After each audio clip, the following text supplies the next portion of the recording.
Est-ce que je suis? Le beau-père de Arthur. Alors c'est très gênant parce que je vais vous dire un truc, je suis pas le beau-père d'Arthur, en fait, je suis le père d'Arthur, mais il faut pas que ça se sache. Voilà, c'est tout le problème, il est là. Salut à tous, je suis Yurigon, nous sommes en 2005 sur M6 quand apparaît pour la toute première fois le personnage de Guetno dans Camelot. C'est pour revenir sur les débuts de ce paysan jamais content et toujours gueulard que je suis allé à la rencontre de son interprète, Serge Papagali. Avant de se lancer, n'oubliez pas que si vous aimez cette vidéo, la meilleure manière de soutenir la chaîne, c'est de s'abonner et de sonner la petite cloche pour être au courant des sorties des prochaines vidéos, justement. Enfin bref, l'épisode raconte comment, en pleine séance de doléances, Guetno, un riche paysan breton, accuse le roi d'avoir mis sa fille Madène enceinte. Arthur et Madène nient et persuadent même le paysan de rentrer chez lui. Je vous demande de sortir de cette salle. Toutefois, à la fin de l'épisode, on découvre que Guetno ne s'était peut-être pas trompé et que Arthur est très vraisemblablement le père du petit. Alors, c'est le mien. Évidemment que c'est le vôtre. Lorsque Serge Papagali, l'interprète de Guetno, se remémore le tournage de la première saison de Camelot, la première chose qui lui revient avant tout, c'est le défi que celle-ci représentait. Et puis il faut quand même pas oublier qu'on était au début du tournage, et qu'au début du tournage, on faisait, je me souviens plus combien d'épisodes par jour, mais quand même un certain nombre, on tournait, on faisait du 13 minutes jour, je crois. Il fallait quand même enchaîner, il y avait du chant contre chant, ça tournait pratiquement que sur des choses comme ça, deux caméras en même temps, mais il fallait quand même y envoyer parce que il fallait faire, je crois, si je ne me trompe pas, au moins 5 épisodes jour, ou je ne me souviens pas, à peu près, je crois. Bon, donc il fallait. Alors après, ça s'est un petit peu restructuré en version plus cinématographique, on va dire quoi. Bon, mais au début, c'était vraiment ça, quoi. Au début, c'était vraiment ça. C'est énorme. Tant plus qu'il en avait écrit quand même que 25 ou 30 en amont. Donc il écrivait le matin non, mais il y a peu de gens qui sont capables de faire ça. Il écrivait le matin de 6 heures à 7 heures, je sais pas, des épisodes qu'on allait faire. On avait l'épisode HMC, enfin, dire au maquillage. Et je veux dire, et donc on avait quoi, une heure pour apprendre le texte, quoi. À ce moment-là, impressionné par le défi d'écriture que Alexandre Astier relève tout seul, Serge Papagali propose même son aide. Oui, mais ça, après, je lui avais dit un jour, mais si tu veux, c'était au début, donc j'étais un peu inconscient, je lui avais dit, il m'a dit, si tu veux, je peux t'aider, moi, des fois. C'est quand même, c'est mon métier, dialoguiste, je crois que c'est modestement mon métier depuis maintenant 50 ans, donc à l'époque, ça faisait que 49 ans, ou 46 ans, mais enfin bon, ouais, non, plus ça, 30 ans que je raconte, il y a 14 ans que je raconte. Puis plus que ça. Mais bon, voilà, c'est mon métier. Mais il m'avait dit, écoute, non, c'est parce que après je vais être obligé, il a son univers à lui, obligé de réécrire les trucs, de retour dans le sens. Mais il avait cette espèce, oui, il écrivait tous les jours, un ou deux, ou je sais pas, ou trois épisodes de plus, quoi. Donc c'est aussi un talent indéniable, c'est aussi c'est une capacité, on n'aime pas parler de don en France parce que ça emmerde de dire, voilà, don, c'est un don du ciel. On s'en fout du ciel, c'est pas ça. Il y a quand même une capacité, quand même, on peut pas nier le fait que des gens ont certaines capacités que d'autres n'ont pas. J'aime beaucoup la boxe, par exemple. En boxe, il y a certains boxeurs où même sans entraînement, je crois qu'ils arriveraient à en battre pas mal d'autres, quoi. Donc, il y a aussi une capacité au départ de faire des choses. Et après, il faut la travailler, il faut la muscler. Mais au départ, il y a une capacité, il y a un don. On n'aime pas parler de ça, mais il faut bien en parler. Et aujourd'hui, c'est avec beaucoup de tendresse qu'il repense au chaotique début de la série. Ben, des tournages assez fantastiques, des toilettes un peu difficiles, mais tout était organisé à l'intérieur très correctement. Il y avait plusieurs décors en même temps. L'espace après c'était un petit peu camping, bien évidemment, au niveau de la vie. Pour ça, je parle des toilettes, parce que je me souviens, toilettes fermant avec un crochet. Enfin bon, forcément que c'était un petit peu, voilà, on n'était pas mais c'était un souvenir très émouvant, très touchant. C'était quand même le début de quelque chose. On savait pas ni lui ni nous ce que ça allait devenir. Bon, on ne pouvait pas penser que ça allait avoir une suite comme ça. On ne savait pas. On tournait une saison qui peut-être aurait pu s'arrêter là. Voilà. Et en plus, moi, la première fois que je tourne mon premier épisode, donc c'est avec Barbara Schulz, qui était enceinte, d'ailleurs à l'époque, je me souviens, puisque le personnage, c'était censé être ma fille qu'Arthur avait mis enceinte, donc ça tombe bien, elle était enceinte réellement.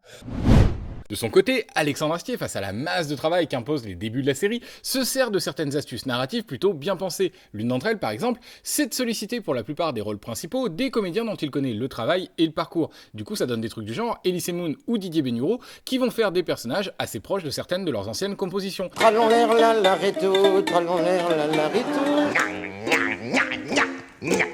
Même chose pour Serge Papagali, ce qui permet un certain gain de temps quant à la préparation des rôles. Avant, on s'est pas rencontré 20 fois non plus, quoi, je veux dire.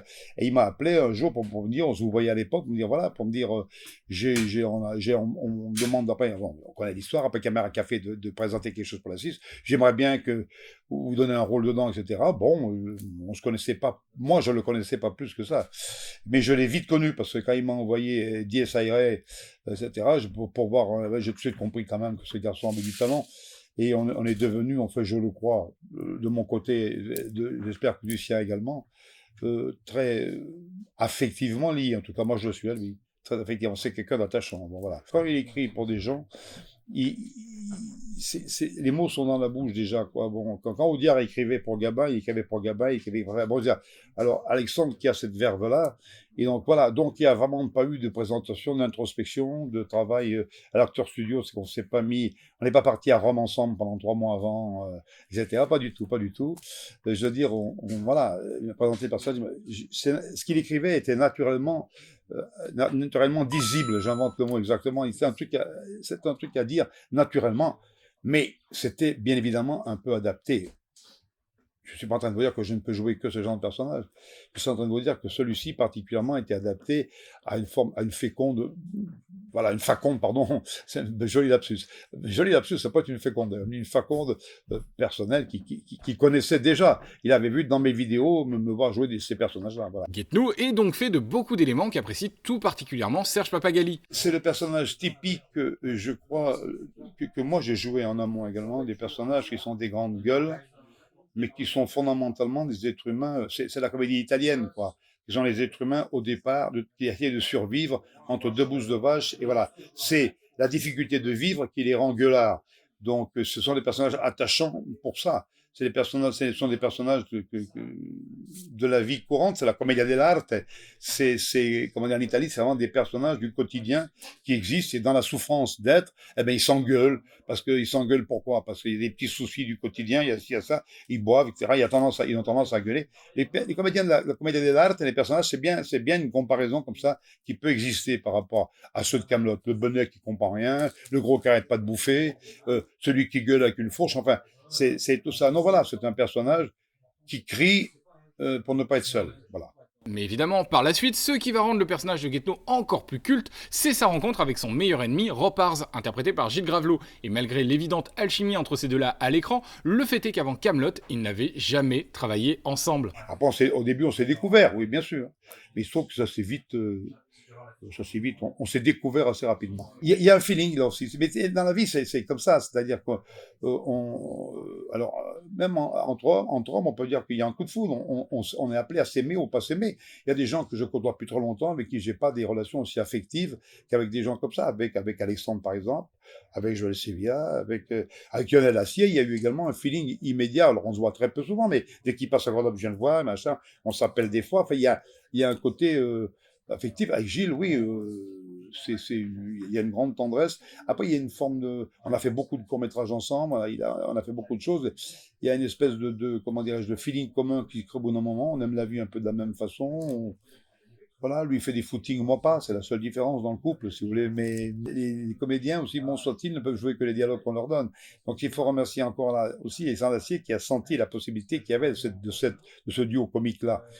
Quand même, bon, on sait qu'on a des fans clubs en France partout avec des montages, on a vu ça avec ça, c'est très touchant, c'est très émouvant d'ailleurs. Bon, je veux dire, c'est aussi grâce aux choses qu'on nous donne à manger, aux choses à dire, qu'on nous donne à dire. Sinon, ça ne pourrait pas fonctionner. Bon, voilà. Mais bon, je crois qu'Alexandre Assier, il a bien senti ces choses-là, voilà. Depuis sa toute première apparition, Guetno est devenu un personnage récurrent ultra régulier de la série. Un personnage si intimement lié à cet univers que Serge Pappagalli fut même l'un des tout premiers à confirmer sa présence dans Kaamelott premier volet, le premier film de Kaamelott au cinéma. Et si vous faites partie des nombreux impatients à vouloir découvrir les nouveaux exploits du paysan bougon sur grand écran, ou pas du tout d'ailleurs, n'hésitez pas à le dire dans les commentaires et à faire tout ce que l'on peut faire sur ce genre de plateforme, comme liker, commenter, partager, et surtout vous abonner et sonner la petite cloche pour être au courant des prochaines sorties vidéo. N'hésitez pas non plus à aller faire un petit tour sur Tipeee et Utip pour soutenir l'avenir de la chaîne, et d'ici là, et comme d'habitude, je vous dis un immense merci et à très bientôt pour de nouvelles vidéos.